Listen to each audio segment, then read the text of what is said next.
Da li ste ikada pomešali prašak za veš sa pastom za zube? U današnjem videu pokazat ću vam kako možete ove jednostavne sastojke koje svi imate kod kuće da upotrebite za jedan fantastičan trik koji sam sigurna da od kad budete pogledali ovaj video ćete koristiti stalno. Sipala sam u jednu posudu malo praška za veš, pa sam dodala pastu za zube koju sam imala i potom dodajem malo tečnog deterdženta za pranje sudova. I sada ćemo promešati ove sastojke dok ne dobijemo ovakvu pastu koja je dosta gusta.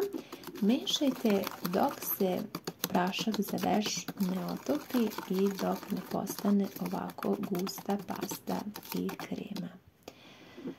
Ovo je jako dobar trik i ono što je dobro jeste da ove sastojke sigurno sam da svi imate kod kuće, a mogu vam biti od jako velike koristi.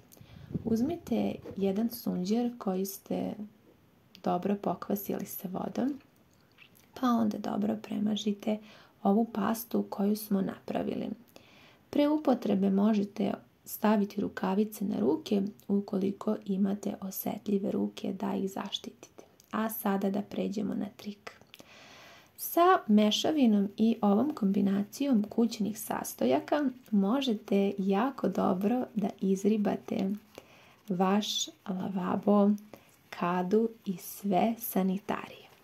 Ja ću vam sada pokazati na primjeru lavaboa i ne znam da li ste vidjeli na početku videa, ovdje se uvek gdje je odvod skupljaju masne naslage i prljavština koja je jako teško očistiti.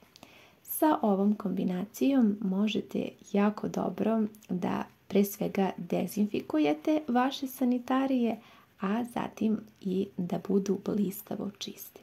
Izribajte dobro, zavisi koliko imate tih masnih tvrdokornih naslaga na sanitarijama, a zatim sve dobro isperite sa vodom i prebrišite sa jednom krpom koju koristite za čišćenje. Nakon ovog postupka vaša kada, lavabo i sve će biti blistavo, sjajno i čisto dezinfikovano, a ono što je još bitno, toliko će lepo mirisati da mislim da će vam ovaj trik zaista biti od velike koristi. Mnogi ste me pitali na koji način održavam kadu, lavabo i sanitarije, pa evo videa da vam pokažem. Pogledajte vi koliko je to blistavo i sjajno.